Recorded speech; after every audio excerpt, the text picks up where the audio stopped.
निःशुल्क रूप से मिलनी चाहिए। क्योंकि एक बार को आप सोचिए, आखिर उस बच्चे की गलती क्या होती है जो एक गरीब घर में पैदा होता है और उसको बेहतर शिक्षा से वंचित होना पड़ता है। शिक्षा के सामने एक पैसे की दीवार खड़ी है।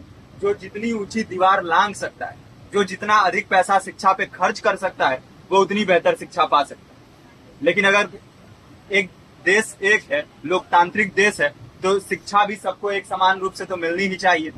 आज परिस्थिति ये है कि एक तरफ तो प्राइवेट स्कूल हैं जो लूट के अड्डे बने हुए हैं, वहां पे आप एडमिशन कराने जाएंगे तो सिर्फ एडमिशन के नाम पे ही आपको 10,000 20,000 रुपए देना होगा।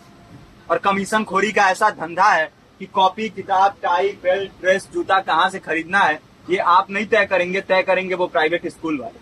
यानी आम लोगों की मेहनत की आखिरी कौड़ी उनके जेब से वसूल लेना चाहते हैं। और दूसरी तरफ सरकारी स्कूलों में न तो पर्याप्त टीचर हैं, न पर्याप्त बिल्डिंगें हैं। 2019 का ही ये पुराना आंकड़ा है कि हर 100 में से 52 स्कूलों में या तो एक टीचर है या 2 टीचर हैं। और उन्हीं टीचरों के ऊपर जिम्मेदारी थोप दी जाती है कि जनगणना करो, मतगणना करो, पशु गणना करो, तमाम काम करवाए जाते हैं। और 19 के बाद से तब से कितने टीचर रिटायर हुए होंगे और 18 के बाद से कोई टीचर की वैकेंसी भी नहीं है।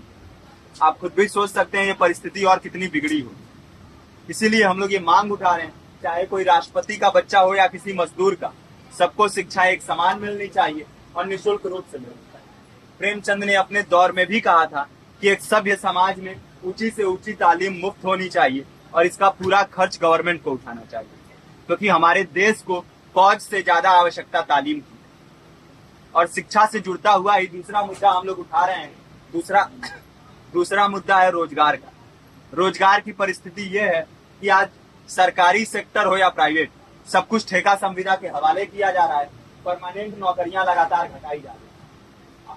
इसी रेलवे में 1995 के आसपास लगभग 18.5 लाख कर्मचारी काम करते थे, लेकिन आज उनकी संख्या 12 लाख थी।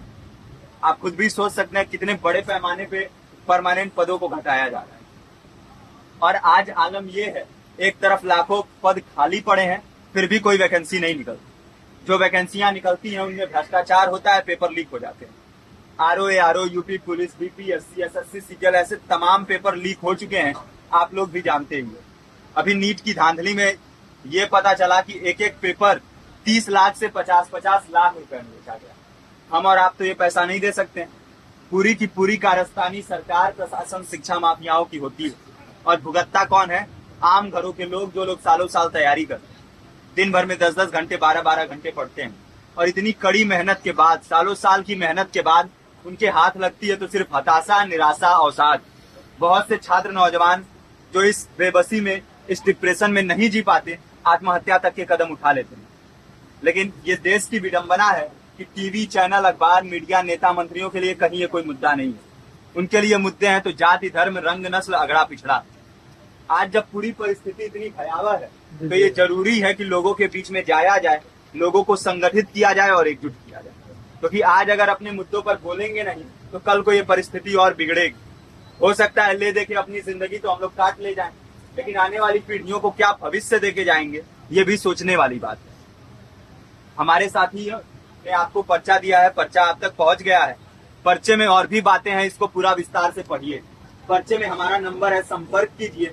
फेसबुक का, इंस्टाग्राम का लिंक है, आप वहां पे जाएंगे तो आपको पता भी चलते रहेगा कि लगातार किन किन माध्यमों से हम इस अभियान को चला रहे हैं। नुक्कड़ नाटक, संगीत, शिक्षा सहायता मंडल, लाइब्रेरी, तमाम माध्यमों से इस अभियान को चला रहे हैं और कोशिश कर रहे हैं कि बड़े से बड़े पैमाने पर हर जगह पे लोगों को संगठित किया जाए और एकजुट किया जाए।